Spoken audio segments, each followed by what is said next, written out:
저희 계속해서 신명기 24장 살펴보도록 하겠습니다. 담고 있는 내용이 복잡하거나 많지는 않아서 저희가 1절부터 22절까지 전체를 간략하게 한번 살펴보도록 하겠습니다. 먼저 기도하겠습니다. 하나님 아버지, 주님께서 주신 말씀으로 인해 감사드립니다. 저희가 이 말씀을 바르게 제대로 이해할 수 있도록 주님 또 도와주시기 원합니다. 또한 저희가 주님의 말씀을 머리로만 아는 것이 아니라 이 말씀을 따라 살 수 있도록 또 도와주시기 원합니다. 감사드리며 예수님의 이름으로 기도드렸습니다. 아멘. 먼저 1절을 보시면 이렇게 되어 있습니다. 남자가 아내를 취해 그녀와 결혼한 뒤에 그녀에게서 어떤 부정함을 발견하였으므로 그녀가 그의 눈앞에서 호의를 입지 못하거든 그는 그녀에게 이혼 증서를 써서 그녀의 손에 주고 그녀를 자기 집에서 내보낼 것이요, 이렇게 말씀하고 있습니다.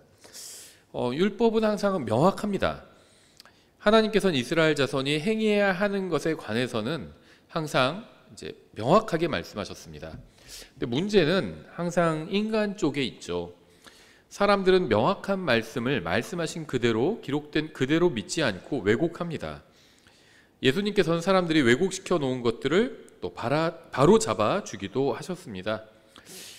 마태복음에서 이 신명기 24장의 말씀을 인용해서 이제 예수님을 시험에 빠뜨리려고 했던 사람들이 있었죠. 마태복음 19장에 나오는데요. 여기서 이 사람들이 이 신명기 24장의 말씀을 왜곡하는 그런 모습을 볼 수 있어요. 마태복음 19장 13절에 이렇게 되어 있습니다. 바리새인들도 그분께 와서 그분을 시험하여 그분께 이르되 남자가 무슨 이유로든 자기 아내를 버리는 것이 율법에 맞나이까 하매, 바리새인들은 성경에 대한 순수한 의문이 아니라 시험에서 올무에 걸려들게 하기 위한 불순한 목적으로 주님께 질문을 드렸습니다. 이들은 율법의 특정한 조문을 가져오면서 의도적으로 중요한 부분을 가려버렸습니다. 신명기 24장에서는 남자가 아내에게서 부정함을 발견하였거든 이라는 단서가 있어요. 부정함이 있으면 그러면 이렇게 해도 된다, 이렇게 허용해 주고 있는 거죠. 여기서 말하는 부정함은요, 살아보니까 성격이 좀 안 맞더라 이런 게 아니라, 아니면 특이한 습관이 있더라 이런 게 아니라 성적인 부정함을 의미하는 겁니다. 하지만 바리새인들은 이것을 무슨 이유로든이라고 바꿨어요.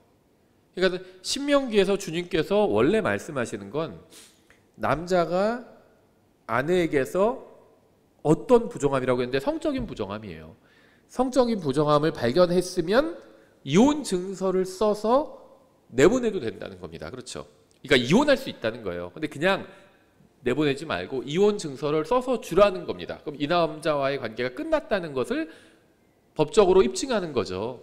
그래서 그렇게 내보낼 수 있다는 거였는데 여기서 이제 바리새인들이 바꾼 건 무엇이었냐면 무슨 이유로든입니다. 무슨 이유로든.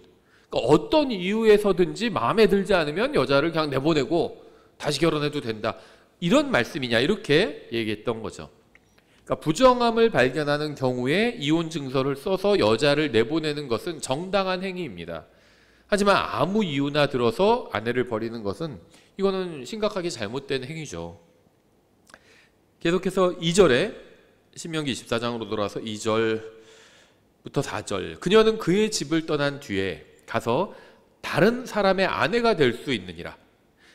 합법적으로 이혼을 했잖아요. 그 법적인 증서도 있잖아요. 이혼 증서가 있죠. 그러니까 이제 다른 사람의 아내가 될 수 있는 거죠. 그런데 나중에 남편도 그녀를 미워하여 그녀에게 이혼 증서를 써서 그녀의 손에 주고 그녀를 자기 집에서 내보내거나 혹은 그녀를 아내로 취한 나중에 남편이 죽으면 그녀를 내보낸 그녀의 남편은, 첫 남편을 말해요, 그녀가 몸을 더럽힌 이후에 그녀를 다시 아내로 취하지 말지. 그러니까 합법적으로 이혼을 했지만 다른 사람의 아내가 되었던 여자를 다시 아내로 맞지는 말라는 겁니다. 그러니까 이전에 내 아내였다가 이혼해서 다른 사람의 아내가 되었어요. 근데 그 사람이 그 두 번째 남편이 죽거나 아니면 거기도 이혼을 해서 다시 혼자 몸이 되었을 때 다시 내 아내로 맞지 말라는 겁니다.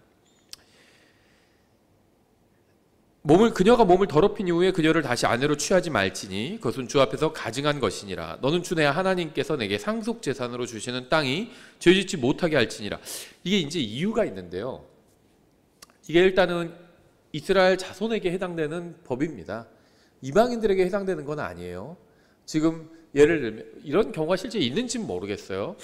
자기 아내였다가 이혼을 했다가 다시 합치는 경우는 있죠.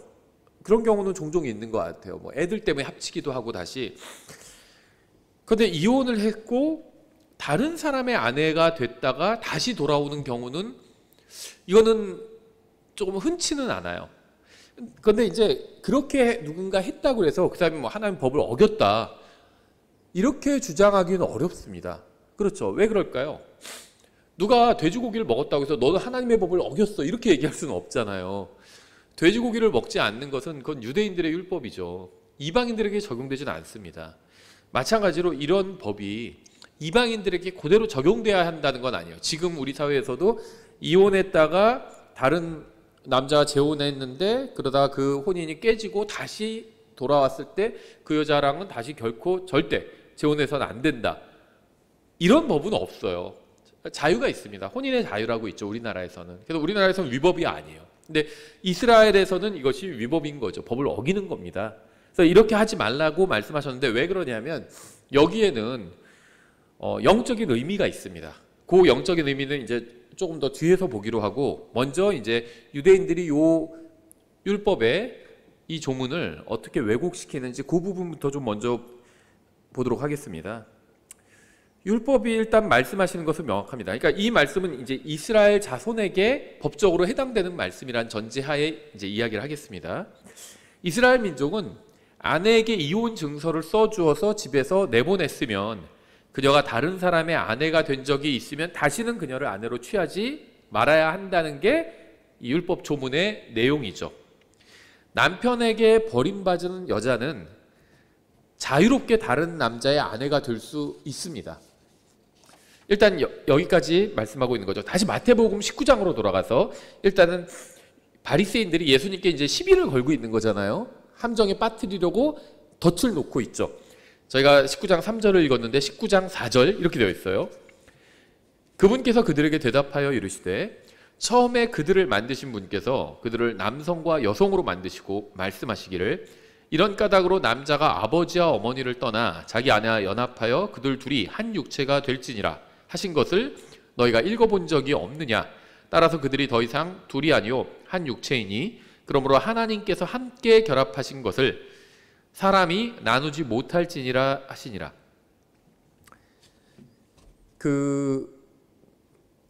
법을 공부하는 사람들은 이 법의 연원을 공부합니다. 이 법을 왜 만들었는지.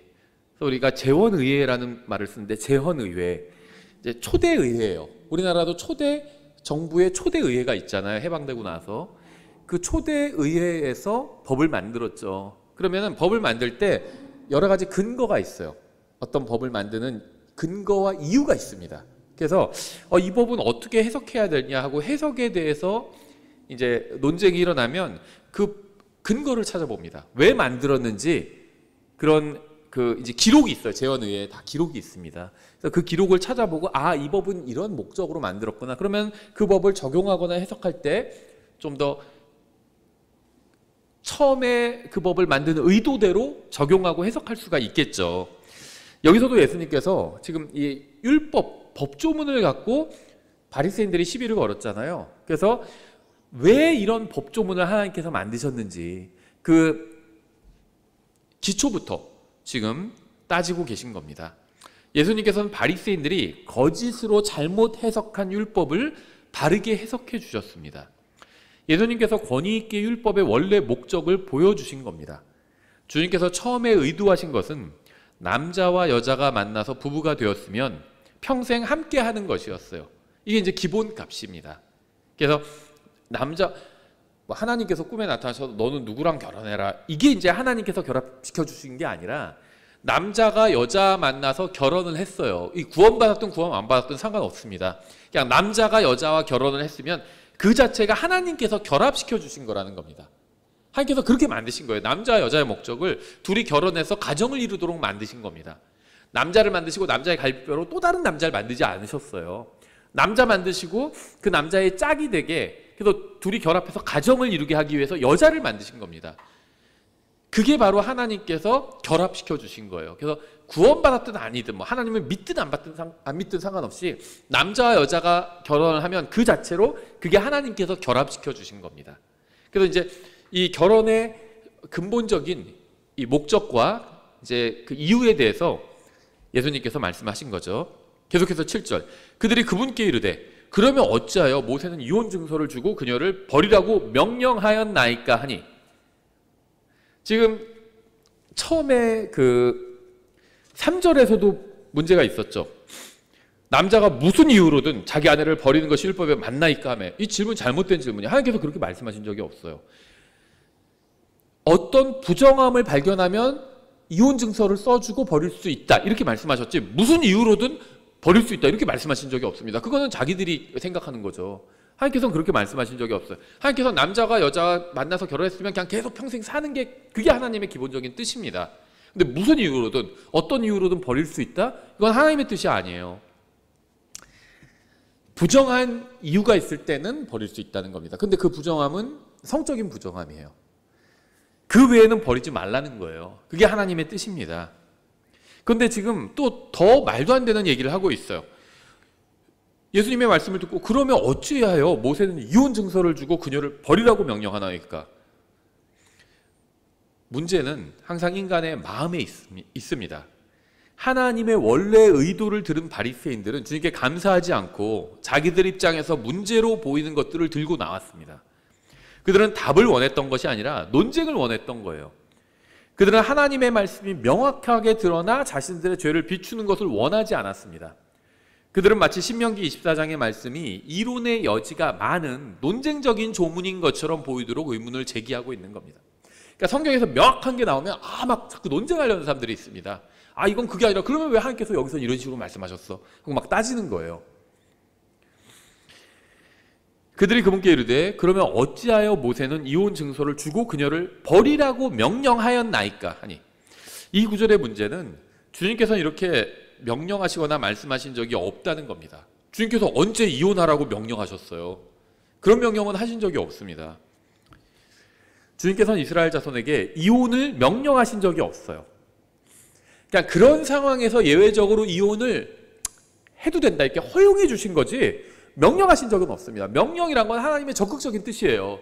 이렇게 살지라 너희도 거룩하라, 복음을 전해라, 이게 주님의 명령입니다. 아니면 여기까지 성령님께서 임하실 때까지 기다려라, 임하시고 나면 나가서 복음을 전해라, 이게 주님의 명령이죠. 이혼을 해라 이렇게 명령하신 적이 없습니다. 그건 자기들 생각이죠.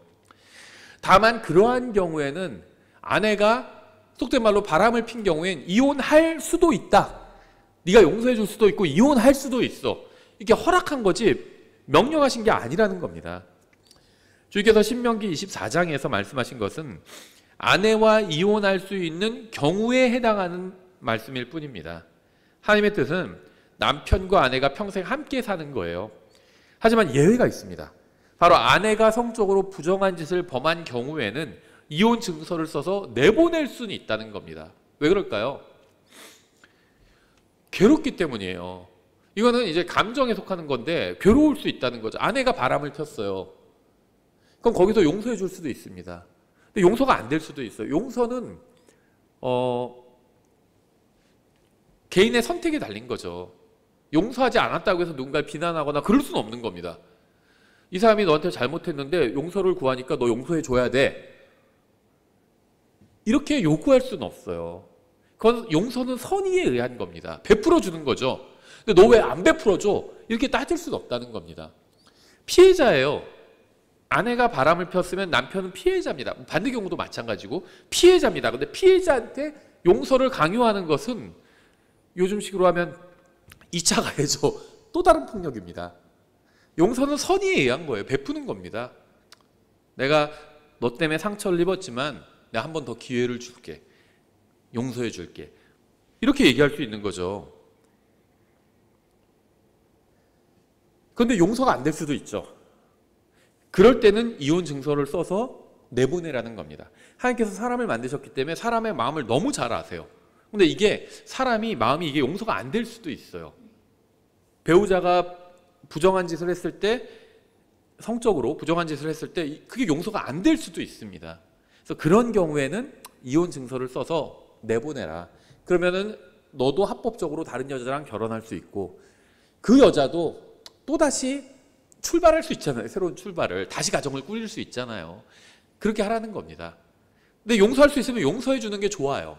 근데 용서가 안 되면 내보내라는 겁니다. 다만 법적으로는 확실하게 이혼 증서를 써서 내보내주고 그럼 이제 거기서 관계는 끝나는 거죠. 그리고 새 길을 서로 각자 길을 가는 거죠. 그거는 명령이 아니에요. 이혼해라 이렇게 명령하신 게 아니라 그럴 수도 있다는 허용이라는 겁니다. 주님께서는 한 번도 무슨 이유로든 아내를 버릴 수 있다고 하시거나 이혼하라고 명령하신 적이 없어요. 그러니까 요 7절도 3절도 바리새인들이 왜곡한 것처럼 7절도 왜곡한 거죠. 성경에 없는 말입니다. 신명기에 없는 말을 지어낸 겁니다. 다음에 8절 마태복음 19장 8절 그분께서 그들에게 이르시되 모세가 너희 마음이 강팍함으로 니네 마음이 잘못돼서 이런 규정 넣은 거다 이렇게 설명해 주는 거죠. 강팍함으로 너희가 너희 아내를 버리도록 허락하였으나 처음부터 그것은 그렇지 아니하였느니라. 이건 하나님의 뜻은 아니라는 거예요. 하나님의 뜻은 그냥 둘이 남자 여자가 결혼했으면 평생 같이 사는 게 이게 하나님의 뜻이라는 겁니다. 근데 둘 중에 하나가 불법을 저질렀잖아요. 하나님 보시기에. 그러면은 나머지 피해를 입은 쪽에서는 이혼을 할 수도 있다는 겁니다. 그 이혼 증서를 써서 내보내도 하나님 앞에서 잘못된 것은 아니라는 거예요. 예수님께서는 즉시 문제의 본질을 짚으셨습니다. 문제는 언제나 인간의 타락한 마음에서부터 강팍한 마음, 이 타락한 마음에서부터 시작이 되었습니다. 모세가 이혼 증서를 써줄 수 있는 경우를 명시한 특별한 이유가 있었어요. 강팍한 마음을 가진 남자들이 아내를 쫓아내면서 적법 절차를 취하지 않음으로 인해서 쫓겨난 아내가 다시 가정을 이룰 수 없는 일이 일어나지 못하게 하려는 것이었습니다. 그러니까 하나님의 처음 의도는 뭐냐면 남자와 여자가 결혼해서 함께 평생 사는 거예요. 근데 만약에 여자가 바람을 피면은 그러면은 이혼 증서를 써서 내보내라는 겁니다. 근데 이제 여기에는 또 다른 숨은 의도가 있죠. 뭐죠? 바람을 피지 않았는데 거짓으로 뒤집어 씌우는 거죠. 이 여자가 밤에 나와가지고 이상한 짓을 하고 왔다. 증거가 없잖아요. 그런데도 그냥 그렇게 우기는 겁니다. 그럴 경우에도 이혼 증서를 써서 내보내라는 거예요. 그러면 그냥 막 그 여자를 괴롭히지 말고 한마디로 여기 숨은 행가는 뭐냐면 합법적으로 이 규정을 사용해야 되는데 이걸 악용하는 사례들이 있는 거예요. 여자가 부정하지도 않은데도 부정하다고 뒤집어 씌우고 그리고 쫓아내는 겁니다. 근데 그럴 경우에 이 여자는 합법적으로 이혼 증서를 받지 않았기 때문에 아직 그 남자의 남편인 거잖아요. 그럼 이 여자의 속된 말로 법적 지위가 불안한 거죠. 그래서 그런 경우에라도 니네가 마음이 사악해서 이거 악용하는 경우도 있지 않냐. 그래서 모세가 이혼 증서를 써주라고. 싫으면 그 여자 원래는 그러니까 이 사실 바리새인들이 말한 것은 근거는 있었어요. 뭐냐면 원래는 성적인 부도덕함이 있을 때 이혼 증서를 써서 아내를 내보내는 건데 사실은 자기네는 그렇게 안 하고 그냥 어떤 이유로든 아내를 내보냈던 거거든요. 죄목을 뒤집어 씌우고 나서. 그래서 모세는 너희가 그렇게 할 것 같으면 차라리 이혼 증서라도 써서 줘라. 그러니까 너희가 그냥 마음에 안 든다고 아내를 버리는 건 잘못된 건데 그 짓을 계속 하잖아요. 그러니까는 니네 마음이 악하기 때문에 그 짓을 계속 하는구나. 그럼 그렇게 할 바에는 이혼 증서라도 써서 내보내라. 이렇게 얘기를 하고 있는 겁니다. 그래서 바리새인들이 그거를 그런 식으로 받아들인 거예요. 근데 원래는 그게 아니죠. 그래서 예수님께서 바르게 짚어주셨던 겁니다. 예, 그래서 이렇게 해야 강팍한 마음을 가진 남자들이 아내를 쫓아내면서 적법 절차를 취하지 않음으로 해서 쫓겨난 아내가 다시 가정을 이룰 수 없는 일이 일어나지 못하게 하려고 또 이런 규정. 이거는 이제 숨은 의도라고 볼 수도 있겠죠. 예, 여자가 피해자가 될 수도 있어요. 남편이 여자가 어디 가서 바람 피웠다고 하면 그리고 쫓아내버리면 비난을 당하잖아요. 근데 그런 경우에 그럼 네가 마음에 안 들어서 쫓아내는 건데 그런 경우에도 이혼 증서를 써서 주면 최소한 그 여자가 다시 가정을 이루고 다시 살 수가 있는 거잖아요. 여기서 허락하였으나라는 말씀이 있죠. 앞서 언급한 것처럼 하나님의 처음 의도는 남편과 아내가 평생 함께하는 겁니다. 하지만 아내가 부정한 것을 저지른다면 남편이 그것을 감수하는 것이 매우 고통스러울 수도 있어요. 그래서 이런 경우에 주님께서는 아내를 버리도록 허락해 준 겁니다. 허락해 준 거예요. 쓰레기는 쓰레기통에 버려야죠. 아이들한테 저는 쓰레기는 쓰레기통에 버려 이렇게 얘기하거든요. 근데 아이가 지금 제가 뭐 때문에 일어날 수가 없어서 잠깐 여기에 놓을게요.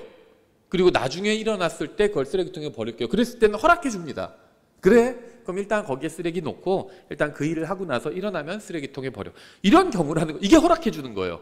허락해 주는 거는 그 자체가 좋다는 게 아닙니다. 그냥 그런 상황이면 어쩔 수 없구나. 그래, 그런 경우에는 허용해 줄게. 이런 의미죠. 하나님께서 가정을 만드실 때에는 남편이나 아내 중 하나가 성적으로 부정한 짓을 저지르는 것은 계획에 포함되어 있지 않았습니다. 하나님은 그런 계획 없어요.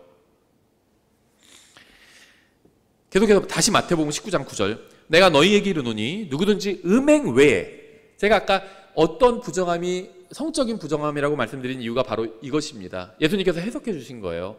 신명기에서는요, 어떤 부정함이라고 표현하고 있죠. 이 신명기 표현은요, 아주 뭐랄까요, 품위가 있습니다. 1절에 남자가 아내를 취해 그녀와 결혼한 뒤에 그녀에게서 어떤 부정함을 발견했습니다. 이게 음행이에요. 마태복음에서 예수님께서 직접적으로 말씀해 주셨죠. 음행이라고. 어떤 부정함을 발견하였으므로 그녀가 그의 눈앞에서 호의를 입지 못하였거든. 호의를 입지 못했다. 굉장히 품위 있게 말하고 있죠. 마음이 변했다 이겁니다. 마음이 식었다 이거예요. 싫어하게 되었다는 겁니다. 그렇죠. 예, 그래서 다시 마태복음 19장 9절로 돌아와서 내가 너에게 이르노니 누구든지 음행 외에 다른 이유로 자기 아내를 버리고 다른 여자와 결혼하면 이것은 간음하는 것이며 또 누구든지 버림받은 여자와 결혼하면 그것도 간음하는 것이니라 하시니라. 음행의 이유가 있다면 이혼 증서를 써서 내보내도 된다는 겁니다. 그러면 남자는 새롭게 합법적으로 결혼할 수 있고, 여자는 근데 음행을 했잖아요. 죄를 지은 거잖아요. 그럼 죄 지어놓고 남자가 합법적으로 오면 다시 가정 꾸리고, 그건 아니라는 거예요. 음행의 이유로 버림을 받았다면 하나님께서 아시겠죠. 그러면 그 다음에 어떤 남자와 만나서 무슨 짓을 해도 가정이 아니라 간음한 게 됩니다. 그렇죠. 그래서 여기서 예수님께서는 앞서 바리새인들이 한 말은 율법을 엉터리로 해석한 것임을 분명히 하셨습니다. 신명기 24장 1절에서 말씀하신 것처럼 어떤 부정함은 예수님의 해석에 의하면 음행이었던 거예요. 따라서 우리는 어떤 부정함은 성적인 부정함이다 라는 사실을 알 수 있는 거죠. 마태복음 19장 10절. 그분의 제자들이 그분께 이르되 만일 자기 아내에 대하여 남자의 처지가 이러하다면 결혼하는 것은 좋지 아니하니이다 하매. 제자들의 마음도 바리새인들의 마음만큼이나 악했던 거죠. 그들의 말은요, 무슨 이유로든 자기 아내를 버릴 수 있는 자유가 없다면 그럼 결혼하지 않는 것이 더 좋겠다, 이런 의미였습니다. 주님께서는 남자가 여자 부부가 되어 평생 함께하는 것이 하나님의 원래의 의도임을 밝히셨죠. 예외적으로 여자가 음행을 하면 이혼 증서를 써서 손에 쥐어서 내보내라고 말씀하신 겁니다. 이렇게 부부가 헤어지지 않고 평생 함께 사는 것이 하나님의 뜻이라고 믿는다면 배우자를 선택할 때 훨씬 더 신중할 수밖에 없을 겁니다. 그렇죠? 근데 하나님께서는 자신이 결혼을 중요하게 여기시는 것처럼 사람들도 그렇게 하기를 원하셨습니다. 신중하게 결혼에 대해서 생각하고 결혼하기를 원하셨어요. 내가 이 사람이랑 결혼하면 평생 함께 살아야 된다. 그 약속으로 난 들어가는 거다. 이런 관점으로 들어가기를 원하셨습니다. 나 결혼하지만 뭐 마음에 안 들면 그냥 이혼증서 써서 내보내고 다시 결혼하지 뭐. 이런 마음을 갖기를 원치 않으셨다는 겁니다. 하나님께서는 결혼을 중요한 것으로 여기셨고, 그래서 사람도 그렇게 여기기를 원하셨습니다. 그래서 결혼에 대한 하나님의 기준을 따르고자 하지 않는다면 그럼 차라리 결혼하지 않는 게 나아요. 결혼했다가 뭐 마음에 안 들면 헤어지지 뭐. 그런 생각이라면 결혼하지 않는 게 낫다는 겁니다. 이 신명기 24장에 기록된 말씀에 의하면 남자가 음행을 이유로 아내에게 이혼 증서를 써서 내보낸 후에 그녀가 다른 사람과 결혼했는데 이후에 그 다른 사람도 그녀에게 이혼 증서를 써서 내보냈다면 처음 남편은 다시 그녀를 아내로 맞을 수는 없다고 말씀하셨죠. 이제 영적인 해석을 좀 해보겠습니다. 영적인 적용을 해보겠습니다. 하나님께서는 이스라엘을 자신의 아내라고 부르셨어요. 이사야서 54장 5절에 이는 너를 만든 자가 내 남편이기 때문이라. 문맥을 보면 이스라엘에게 하신 말씀입니다. 이는 너를 맡는 자가 내 남편이기 때문이라. 군대들의 주가 그의 이름이며 그는 내 구속자 곧 이스라엘의 거룩한 자로서 온 땅의 하나님이라 불리리라. 문맥은 하나님과 이스라엘에 관한 것이죠. 남편과 아내로 설명하고 있고요. 뭐 에스겔서도 나오고요. 예레미야서 31장 32절 이렇게 되어 있습니다. 이 언약은 내가 그들의 조상들의 손을 잡고 그들을 이집트 땅에서 데리고 나오던 날에 그들과 맺은 언약에 따른 것이 아니니라. 문맥은 이스라엘에 대한 거죠. 또 내가 그들에게 남편이었을지라도 그들이 내 언약을 깨트렸느니라 주가 말하노라. 문맥이 이스라엘에 대한 겁니다. 근데 하나님께서 내가 그들에게 남편이었다. 그런데 그들이 약속을 깬 거다. 결혼을 그들이 깬 거다. 이렇게 말씀하시는 거죠. 예수 그리스도의 신부가 교회인 것처럼 하나님의 아내는 이스라엘 민족이었습니다. 이미 결혼했기 때문에 아내라고 부르는 거예요. 근데 아직은 교회는 신부라고 불리는 이유가 아직 결혼하지 않았습니다. 결혼식은 하늘에 올라가서 올리게 되죠. 아직 결혼식은 하지 않았어요. 하지만 사실은 법적인 절차는 마쳤습니다. 그래서 교회를 신부라고 부르는 건데 신부는 아내라는 의미예요. 약혼하면 정혼하면 아내가 되는 겁니다. 그래서 천사가 요셉에게 나타났을 때도 너와 정혼한 네 아내 마리아 데려오기를 주저하지 말라고 이렇게 얘기했던 거죠. 정혼한 사이인데 아내라고 부르고 있어요. 왜 이렇게 했냐면 우리는 아직 예수님과 결혼식을 올리지는 않았죠. 정혼한 사이입니다. 하지만 법적으로는 아내의 지위를 누릴 수 있다는 겁니다. 예, 그래서 이스라엘은 하나님의 아내였어요. 하나님께서 이스라엘 민족을 민족들 가운데로 쫓아버린 이유를 아시나요? 집에서 쫓아내셨습니다. 우상숭배를 했기 때문에 쫓아내신 겁니다. 성경은 우상숭배를 음행이라고 부르죠. 영적인 음행이라고 불러요. 이스라엘은 하나님의 아내였지만 음행을 했던 겁니다. 어떤 부정함, 이게 음행이라고 제가 말씀드렸죠. 마태복음 19장에서 예수님께서 신명기 24장을 언급하시면서 음행이라고 말씀하셨잖아요. 음행의 연고 외에는 이렇게 말씀하셨죠. 근데 신명기 24장에서는 어떤 부정함이 있다면 이렇게 말씀하셨어요. 그러니까 어떤 부정함은 음행이에요. 그런데 성경에선 우상 숭배를 영적인 음행이라고 부르고 있죠. 음행의 연고가 아니라면 아내를 쫓아내면 안 됩니다. 근데 음행의 이유가 있다면 쫓아낼 수 있어요. 합법적으로. 이스라엘은 하나님의 아내였지만 음행을 했습니다. 그래서 집에서 쫓겨났어요. 이스라엘에서 그 땅에서 쫓겨났잖아요. 지금 이스라엘이 팔레스타인 차지한 거 아주 조그만 땅이에요. 그것도 뭐 가자 지구다 뭐다 해가지고 막 팔레스타인 그 사람들 원래 팔레스타인 사람들도 아닙니다. 팔레스타인 사람들은 오래전에 다 죽었어요. 없습니다. 근데 그냥 자기들 팔레스타인 사람들이라고 부르는 거죠. 그러니까 마치 팔레스타인의 사람들이 잘 살고 있는데 이스라엘 와서 그 땅을 뺏은 것처럼 얘기하는데 그렇지는 않아요, 사실. 이거 조금만 검색해보면 자료들 나옵니다. 어쨌든 간에 이스라엘이 지금 차지하고 있는 땅은 하나님께서 약속해 주신 땅의 극히 일부에 불과합니다. 우리 식으로 보면 이거예요. 집에서 쫓아냈어요. 근데 집 문대 번호 두르고 들어왔는데 남편이 왜 들어왔어? 내가 쫓아냈는데 더 이상 집 신발장에서 들어오지 마. 그래서 들어오지 못하고 있는 상황과 비슷합니다. 아직 받아주지 않았어요. 이스라엘이 팔레스타인 지금 조그만 땅 차지하고 있는 건 신발장 차지하고 있는 거나 마찬가지. 집 전체로 돌아오질 못했어요. 그래서 이건 이스라엘의 회복이 아니라는 겁니다. 다시 이제 이 주제로 돌아와서 음행을 해서 이스라엘은 하나님의 아내였지만 쫓겨났습니다. 왜 다른 이방 민족들이 이스라엘을 미워하고 거부하는지 아세요? 이스라엘 좋아하는 민족들 없어요. 이거 조금만 찾아보셔도 여기에 관련된 이야기들 나옵니다. 이 독일이 2차 대전 때 유대인들을 박해했잖아요. 그래서 인종 청소를 했는데요. 뭐 몇백만 명을 죽였죠. 그런데 그렇게 할 수 있었던 이유 중에 하나가 뭐였냐면요. 유럽에서는 다 이스라엘을 싫어했습니다. 이 이스라엘의 고난의 역사는 2차 대전에서 시작되는 게 아니죠. 중세 유럽에서도요. 뭐 교회사 기록에도 나와요. 숱하게 유대인들을 쫓겨났습니다. 카톨릭이 그 대표적이죠. 이스라엘을 박해했어요. 쫓아냈습니다. 근데 이스라엘을 그렇게 박해하고 쫓아낼 수 있었던 이유가 무엇이었을까요? 만약에 모든 민족이 다 이스라엘을 좋아했다면 그렇게 할 수 있었을까요? 반에서 뭐 왕따 시키잖아요. 이지메 문화 같은 게 있죠. 일본에. 그리고 이게 그대로 들어와서 우리가 왕따 문화가 있고 이거 미국에도 다 있어요. 그런데 반에서 누군가를 왕따 시킬 때 반애들이 다 걔를 좋아하면 왕따시키지 못해요. 싫어하는 애를 왕따시킵니다. 그래서 왕따 당하는 아이의 잘못이다 이런 얘기는 아니에요. 이유 없는 왕따들도 있죠. 그런데 뭐 예를 들면 뭐 뚱뚱하고 못생기고 집이 가난하고 공부도 못하고 그러면 그건 세상적으로 볼 때 별로 매력적인 요소가 아니죠. 우리가 뒤에서도 나오겠지만 성경에선 그런 사람들을 배려해 주라고 말씀하고 있어요. 그런데 속된 말로 못돼 처먹은 애들이 왕따를 시키죠. 쟤는 집도 보니까 가난해. 괴롭혀도 쟤네 엄마 아빠가 와서 그 복수할 것 같지도 않아. 못생기고 뚱뚱하고 제가 커서 뭐가 잘 될 것 같지도 않아. 괴롭히는 거예요.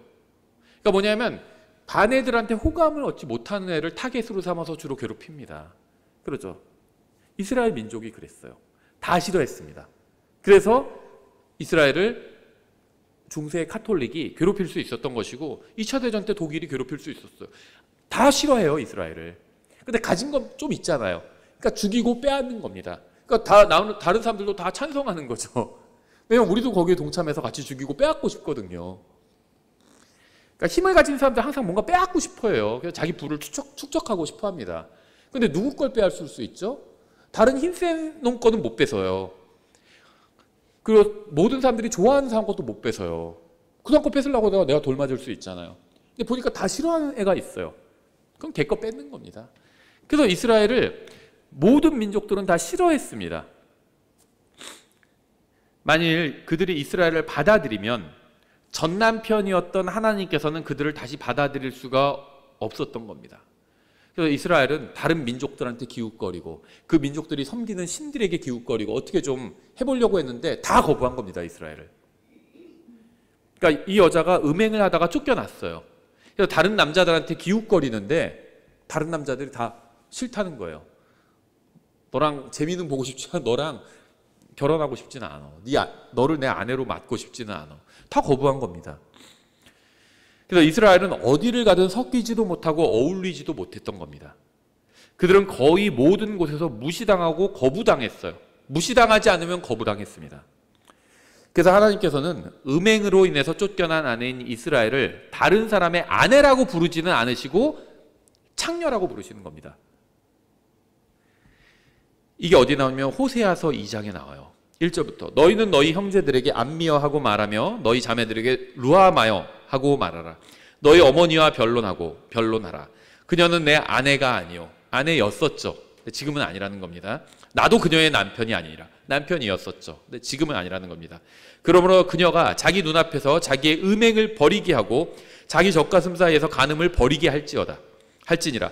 그리하지 아니하면 내가 그녀를 벌거벗기고 그녀가 태어나던 날에 했던 것 같이 그녀를 볼거리로 세우며 그녀를 광야같이 되게 하고 마른 땅같이 되게 하여 목마름으로 그녀를 죽이리라. 또 내가 그녀의 자식들에게 긍휼을 베풀지 아니하리니 그들은 행음의 자식들이니라. 그들의 어머니는 창녀짓을 행하였고, 이스라엘 말하는 겁니다. 그리고 여기서 이 이스라엘의 딸들은 여기서 이제 나라가 없잖아요. 다 흩어져 버렸잖아요. 그래서 딸들이라고 부르는 거예요. 그들의 어머니는 창녀짓을 행하였고 그들을 수태한 여인은 수치스럽게 행하였느니라. 그녀가 이르기를 내가 내 빵과 내 물과 내 양털과 내 암호와 내 기름과 내 마실 것을 주는 나의 사랑하는 자들을 내가 따라가리라 하였도다. 아무 민족도 이스라엘을 원하지 않았습니다. 음행으로 인해서 주님께 이혼 증서를 받고 쫓겨난 이스라엘은 누구와도 재혼을 하지 못했어요.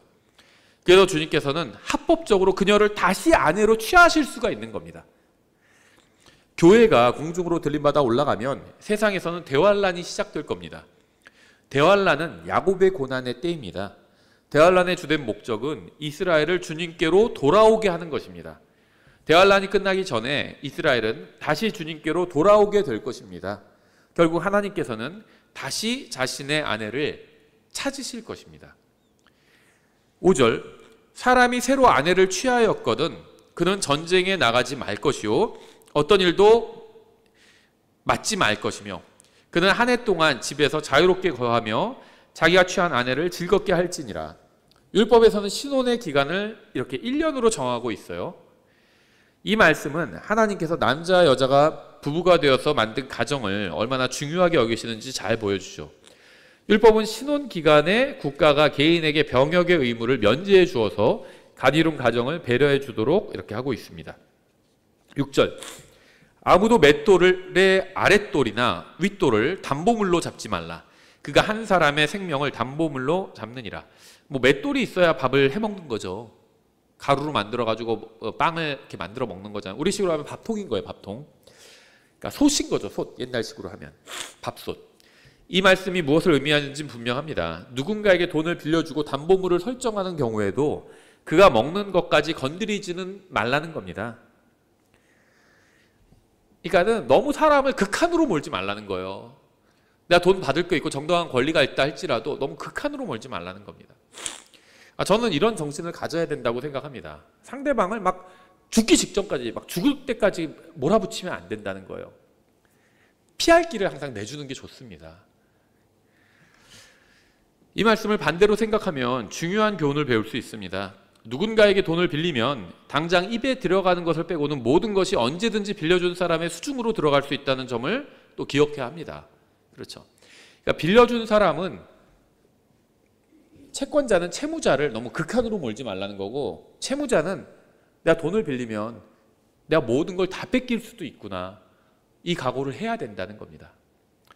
7절. 사람이 자기 형제 곧 이스라엘 자손에 속한 자기 형제들 중 한 사람을 훔쳐다가 그를 상품 취급하거나 판 것이 발견되거든 그 도둑을 죽일지니라. 너는 너희 가운데서 악을 제거할지니라. 우리는 이것을 유괴 혹은 인신매매라고 부르죠. 성경은 이렇게 인신매매를 사형에 해당하는 범죄로 규정합니다. 죄를 제거하는 가장 확실한 방법은 죄를 지은 사람을 제거하는 거예요. 죄를 벌하지 않으면 결국 그 죄와 함께 살아야 합니다. 그리고 죄를 벌하는 것은 항상 죄를 지은 사람을 벌하는 것을 의미합니다. 따라서 죄인을 벌하지 않으면 사회는 결코 죄로부터 안전해질 수가 없습니다. 8절. 너는 나병에 대해 조심하여 레위 사람 제사장들이 너희에게 가르칠 모든 것에 따라 부지런히 지키고 행하되 곧 내가 그들에게 명령한 대로 그렇게 너희는 지켜 행할지니라. 너희가 이집트에서 나온 뒤에 주의 하나님께서 길에서 미리암에게 행하신 일을 기억하라. 하나님께서 누군가가 병에 걸리게도 하실 수 있고 또 그 병에서 낫게 하실 수도 있습니다. 이것이 바로 모든 생명을 창조하신 하나님의 능력입니다. 하나님께서 낫게 해주실지 아니면 낫게 하지 않으실지, 그러니까 알 수 없는 상태에서 하나님의 응답을 기다리는 동안에는 하나님의 말씀에 따라서 전염병에 걸린 환자를 격리해야 합니다. 그렇지 않으면 무리 전체가 병에 걸려 죽게 될 수가 있어요. 우리는 몇 년 전에 전 세계적인 전염병이 도는 것을 보면서 이러한 격리의 원칙이 실행되는 것을 목격했습니다. 그렇죠? 이 격리는 차별이 아니에요. 전 세계가 다 격리했던 적이 있잖아요. 막 락다운하고 지역마다 막 봉쇄하고 그랬었죠. 전염병에 걸린 사람을 국가기관이 격리하는 것을 보고 국가기관이 그 사람을 혐오한다고 말하는 사람은 아무도 없었습니다. 다른 사람에게 병을 옮길 수 있는 사람을 격리하는 것을 두고 왜 저 사람을 혐오해? 그렇게 말하는 사람은 아무도 없어서 다 이해했습니다. 그렇죠? 이것은 혐오의 영역이 아니라 위생과 방역의 영역이었어요. 에이즈도 마찬가지 아닌가요? 에이즈의 확산을 막기 위해서도 같은 방식으로 방역할 수 있는 거 아닌가요? 문제는 코로나 확진자를 격리하는 것은 반대하지 않는 사람들이 에이즈 확진자를 격리하자고 하면 반대합니다. 왜 혐오합니까? 왜 특정한 왜 동성연애자들을 혐오합니까? 또 막 그러고 나오는 거죠. 그러니까 다른 사람에게 옮을 수 있는 질환들에 대해 서로 다른 기준을 적용하기 때문인 거죠. 그런 의미에서 본다면 에이즈도 전염을 충분히 막을 수 있는 질병이라고 볼 수 있습니다. 정부가 에이즈의 확산을 막을 의지가 있다면 누가 에이즈 환자인지 공개하고 격리하면 되죠. 그럼 더 이상 확산이 안 됩니다. 10절. 내 형제에게 무엇을 꾸어줄 때 너는 그의 집으로 들어가 그의 담보물을 취하지 말라. 너는 밖에 서 있고 내게 꾸는 사람이 담보물을 밖으로 가지고 나와 내게 줄 것이며 그 사람이 가난하거든 너는 그의 담보물을 가진 채 잠자지 말고 어떤 경우든지 해가 질 때 담보물을 그에게 다시 넘겨줄지니라. 그러면 그가 자기 옷을 입고 자며 너를 축복하리니 그것이 주 내 하나님 앞에서 내게 의가 되리라. 이게 배경 지식이 없으면 이 말씀이 좀 잘 이해가 안 될 수도 있는데요. 여기서 담보물을 취하러 집에 막 함부로 들어가서 막 수색하지 말라는 겁니다. 여기서 이제 수색 영장이 나온 거예요. 그리고 담보물을 그렇게 그 사람이 네가 만약에 취했다면 그것을 가지고 밤을 넘기지 말라는 거죠. 다시 돌려주라는 겁니다. 밤에는. 왜냐하면 그 담보물이 바로 옷이었기 때문이에요. 근데 옷이 잠자는 거랑 무슨 상관이 있지? 이렇게 생각할 수 있는데요. 상관이 있습니다. 여기서 우리는 중요한 점을 두 가지 볼 수 있어요. 6절에서는 식사하는 것과 관련해서 물건을 담보로 잡지 말라고 말씀하셨죠.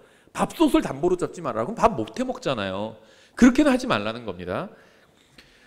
근데 여기서는 지금 10절부터 13절에선 담보 금지 물품에 덮고 잘 옷을 추가하고 있어요. 이불이 아니라 옷이죠.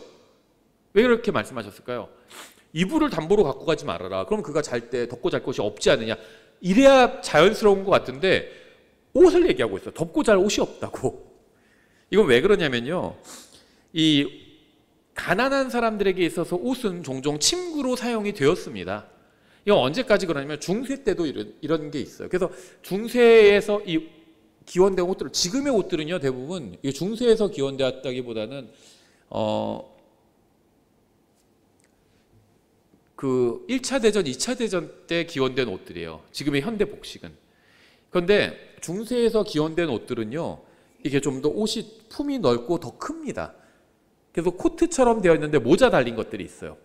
그래서 사람을 완전히 덮을 수 있는 게 있습니다. 근데 중세 이게 뭐라고 부르는, 그러니까 망토 같은 건데 부르는 명칭이 있는데 제가 그 명칭 까먹었는데 잊어버렸는데, 그런 게 의복이면서 두꺼운 겉옷이에요. 그러면서 그 이불 역할을 했습니다. 담요 역할을 했어요. 그러니까 가난한 사람들을 전제로. 그런데 가난한 사람들이 많았습니다. 그러니까 현대인들이 이런 말씀 잘 이해를 못해요. 가난해 본 적이 없거든요. 그런데 오래된 일도 아니에요. 100년, 200년 전만 해도 가난한 사람들은 이불이 따로 없었어요. 그래서 겉옷으로 덮고 살았습니다. 이 서양도 그랬어요. 그러면 다른 나라 볼 것도 없죠. 물론 이제 과거의 중세 때는요, 서양이 동양보다 더 못 살았어요. 지금 서양이 더 잘 살죠. 유럽이. 과거에 더 못 살았습니다. 이 중국 청나라, 이제 청나라 이전에, 중국 역사 잘 모르는데 그 전에 명나라 더 이전에는요 중국이 평균적으로 더, 그러니까 지금처럼 GDP로 따질 수는 없겠지만 평균적으로 서양 유럽보다 더 잘 살았어요. 동양이 유럽보다 더 못 살지 않았습니다. 그러다가 산업혁명 이후에 완전히 바뀌게 된 거죠. 유럽이 훨씬 잘 살게 되었죠. 근데 유럽도 못 살았기 때문에 많은 사람들이 이불 따로 있고 옷 따로 있고 이런 게 아니라 그냥 두꺼운 옷을 이불 대용으로도 썼습니다.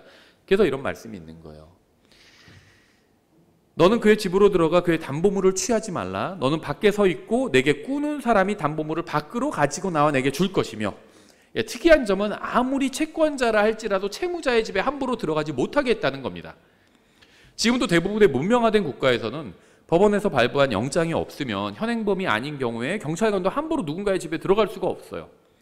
이러한 규정의 근거가 바로 이 신명기 24장입니다. 계속해서 14절. 가난하고 궁핍한 품꾼은 내 형제든지 내 땅에 내 성문들 안에 있는 내 나그네든지 너는 그를 압제하지 말며 그가 일한 날에 그의 품삯을 주고 해가 그것 위로 지지 않게 할지니 이는 그가 가난함으로 그것에 마음을 두기 때문이니라. 그러나 너를 대적하여 주께 부르짖으면 그것이 내게 죄가 될까 염려하노라. 일당을 주기로 약속하고 품꾼을 고용했으면 반드시 당일에 약속한 일당을 지급해야 합니다. 정해진 임금을 정해진 때에 주지 않는 것은 율법을 어기는 겁니다. 가난한 자들을 압제하는 것은 어떠한 말로도 변명할 수 없는 죄입니다. 하나님께서는 자신의 백성이 다른 사람들, 특히 가난한 사람들을 배려하기를 원하십니다. 가난한 사람이라고 다 선한 것도 아니고 부자라고 해서 다 악한 것도 아니에요. 가난한지 부유한지가 핵심이 아니라 정해진 대로 임금을 지급하고 가난하고 힘이 없다는 이유로 압제하지 말라는 겁니다. 근데 반대죠. 상대방이 막 힘 있고 그러면 대금 지급도 막 제대로 해주고 가난하고 힘도 없고 그러면 막 그거 미루고 그렇게 하지 말라는 거예요. 예전에도 제가 어디라고 특정하지는 않겠지만 한국에서 기독교 기업으로 아주 유명하고요. 그 다음에 교회랑 신학교도 헌금도 많이 하는 기업이에요. 자, 어디라고 얘기는 안 하겠습니다. 그런 기업이 있는데 거기서 딸린 노동자들이 막 데모하고 그랬어요. 임금 제때 지불하지 않는다고. 그건 잘못된 거죠. 기독교 기업 좋아요. 그런데 신학교에 헌금하고 그럴 돈은 있으면서 자기네 일하는 노동자들 임금 제때 지불하지 않는다면 그건 하나님 앞에서 죄를 짓는 겁니다. 불법을 행하고 있는 거죠. 15절. 그가 일한 날에 그의 품삯을 주고 해가 그것 위로 지지 않게 할지니 이는 그가 가난함으로 그것에 마음을 두기 때문이라. 돈 못 받으면요, 일당 받는 사람들은 다 마음이 거기가 있어요. 일당에 언제 주나. 일이 다 끝났는데 주인이 와가지고 막 딴 말만 해요. 아, 오늘 수고 많이 하셨고 여러분 뭐 잘하셨고 딴 말만 해요. 돈은 안 줘요. 그럼 안 된다는 겁니다. 다 마음이 거기가 있어요. 하루 벌어 하루 먹고 사는 사람들. 그가 너를 대적하여 주께 부르짖으면 그것이 내게 죄가 될까 염려하노라. 일을 시켰으면 일당 주라는 겁니다. 그날 주라는 거예요. 그날 지급해 주라는 겁니다. 월급도 정해진 날 주라는 거예요. 아, 이건 구약 성경 아닌가요? 신약 성경은요, 더 강력하게 말씀하고 있습니다. 야고보서 5장에 나오죠. 1절에 이렇게 돼 있어요. 자, 이제 너희 부자들아, 너에게 닥칠 너희의 비참한 일들로 인해 슬피 울며 울부짖으라. 너희의 재물은 썩었고 너희의 옷은 좀 먹었으며 너희의 금과 은은 부식되었으니 그것들의 녹시 너희를 대적하는 증인이 되고 불같이 너희 살을 먹으리라. 이거는 뭐 부자들인데 하나님 안 믿는 사람들 얘기 아닌가요? 아니에요. 임금 지급하는 것에 관한 문제입니다. 너희가 마지막 날들을 위한 재물을 함께 모아 쌓았도다. 보라, 너희 밭에서 곡식을 거둔 품꾼들의 품삯, 곧 너희가 사기쳐서 숨겨둔 품삯이 소리를 지르고 곡식을 거둔 자들의 울부짖음이 군대들의 주의 귀에 들어갔느니라. 신명기 24장의 말씀과 똑같은 말씀인데 훨씬 강력하죠. 훨씬 강력합니다. 부유한 것, 부자인 것, 부유한 것은 죄가 아닙니다. 성경은 가난한 자들에게 임금을 주지 않고 거기서 이득을 취해서 부유하게 되는 것을 경고하고 있는 겁니다. 약속한 거는 주라는 거예요. 제때제때 주라는 겁니다. 없으면 어쩔 수 없죠.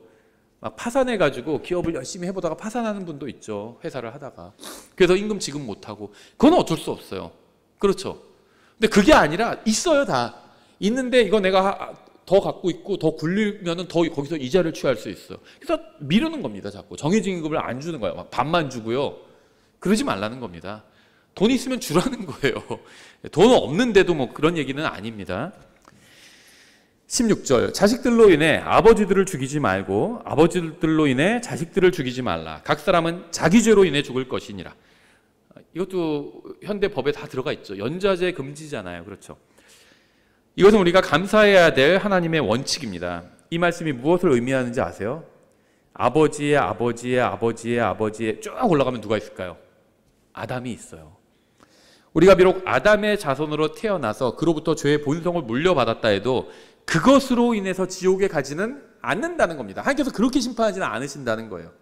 사람은 아담의 죄로 인해서 죄인이 되었지만 아담의 죄로 인해서 지옥에 가지는 않습니다. 사람은 각자 자기 자신의 죄로 인해서 지옥에 갑니다. 그 말씀이죠. 17절. 너는 나그네나 아버지 없는 자의 재판을 굽게 하지 말고 과부의 옷을 담보물로 잡지 말라. 오직 너는 내가 이집트에서 노예였던 것과 주 내 하나님께서 너를 거기서 구속하신 것을 기억할지니라. 그러므로 내가 내게 명령하여 이 일을 행하게 하노라. 우리가 힘이 없을 때 주님께서 우리에게 말할 수 없이 놀라운 은혜를 베풀어 주셨습니다. 로마서 5장 5절 이렇게 되어 있죠. 소망이 우리를 부끄럽게 하지 아니함은 우리에게 주어진 성령님에 의해 하나님의 사랑이 우리 마음에 넓게 부어졌기 때문이니 우리가 아직 힘이 없었을 때 그리스도께서 정해진 시기에 하나님의 뜻대로 살지 않는 자들을 위해 죽으셨느니라. 우리도 나그네나 아버지 없는 자나 과부와 같이 힘이 없는 자들을 압제하거나 괴롭히지 말고 그들에게 은혜를 베풀어 주어야 합니다. 이게 하나님의 뜻이죠. 계속해서 19절부터 끝까지 보겠습니다. 내가 내 밭에서 수확물을 베다가 곡식단 하나를 밭에서 잊고 왔거든 다시 가서 그것을 가져오지 말라. 그것은 나그네와 아버지 없는 자와 과부를 위한 것이 되리라. 그러면 주 내 하나님께서 내 손의 모든 일에 내게 복을 주시리라. 내가 내 올리브 나무를 떤 뒤에 가지들을 다시 살피러 가지 말라. 그것은 나그네와 아버지 없는 자와 과부를 위한 것이 되리라. 내가 내 포도원에 포도를 거둔 뒤에 나중에 그것에 남은 것을 주워 모으지 말라. 그것은 나그네와 아버지 없는 자와 과부를 위한 것이 되리라. 내가 이집트 땅에서 노예였던 것을 너는 기억할지니라. 그러므로 내가 내게 명령하여 이 일을 행하게 하노라. 우리가 뭐 올챙이 적 잊어버렸다 이런 말 하죠. 성경적인 말인 것 같아요. 올챙이였던 적, 자기 어려웠을 때를 기억해야 합니다. 현대 국가의 복지 제도는 그 뿌리를 성경에 두고 있어요. 하나님께서는 사회적 약자를 배려해 주어야 한다고 말씀하셨습니다. 그렇죠. 분명히 이 말씀이 그 의미잖아요. 과부, 고아, 사회적 약자예요.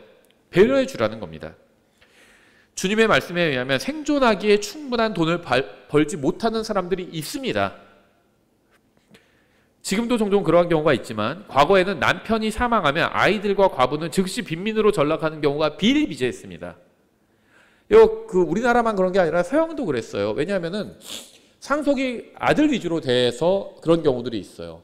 그래서 오만과 편견이라는 소설 아시는지 모르겠는데 거기서도요, 그 딸들만 있잖아요. 아버지가 돌아가시고 나서 그 집의 그 딸들에게 상속이 안 돼요. 그래서 가족 전체가 쫓겨나게 됩니다. 그래서 그것을 그러면 누구에게 상속되냐? 가장 가까운 남자 친척에게 상속이 돼요. 그래서 할 수 없이 그 딸들 중에 하나가 그 남자 친척이랑 결혼하잖아요. 그 쫓겨나지 않기 위해서. 결혼하는지 안 하는지 저 안 읽어봐서 모르는데 하여튼 그런 내용이 있어요. 다 이런 게 배경입니다. 남자가 기둥 역할을 했는데 특히 지금도 지금 과거엔 더 그랬어요. 남자가 사망하면 가정이 붕괴되는 경우가 이제 종종 있었습니다. 그런 경우에 대해서 말씀하시는 거죠. 그래서 주님께서는 그러한 사람들이 먹을 것을 남겨놓으라고 말씀하시는 겁니다. 가난은 오늘날 전 세계적인 문제입니다. 이 문제로부터 자유로운 국가는 뭐 거의 없습니다. 미국, 세계에서 제일 부유하다는 미국도 가난한 사람들이 있잖아요. 이거는 다 안고 있는 문제예요. 어느 국가나 어느 사회나. 인류가 하나님의 말씀에 순종한다면 많은 문제가 해결될 것은 물론이고 아예 발생하지도 않을 겁니다. 가난한 사람들 배려해 주라고 하고 있잖아요. 너무 야박하게 하지 말라는 겁니다. 가난한 사람들에게. 하나님께서는 고아와 과부들을 위해서 모든 것을 다 수확하지 말고 일부는 남겨놓으라고 말씀하신 겁니다. 우리는 우리에게 필요한 것 이상을 가지고 있어요. 예수님께서 우리에게 본을 보여주셨듯이 우리도 다른 사람들을 도울 수 있어야 한다는 겁니다. 물론 이게 이제 교회의 사명은 아니에요. 하지만 우리가 일반적으로 가져야 될 태도이긴 하죠. 한 사회의 구성원으로서 가난한 사람들, 약자들을 배려해 줘야 된다는 겁니다. 교회의 사명은 복음을 전하는 겁니다. 교회가 가난한 사람들을 구제해 주는 건 그건 교회의 일과는 무관합니다. 그런데 일반 사회적으로는 가난한 사람들을 배려해 줘야 합니다. 그것이 하나님의 뜻이라는 거죠. 그래서 지금 이 신명기 24장도요. 앞에 23장과 마찬가지로 서로 관계가 없어 보이는 말씀들이 막 연결되어 있죠. 단락을 이루면서. 근데 이게 사실 관계가 있어요. 다 좋은 사회를 이제 쉽게 말하면 좋은 사회를 만들기 위한 지침이라고 보시면 됩니다. 그래서 다양해 보이는 주제가 한데 엮여서 본문을 이루는 것이고 이 다른 계속 이어지는 율법 말씀도 마찬가지입니다. 오늘 여기까지 보고 다음 시간에 25장을 들어가도록 하겠습니다.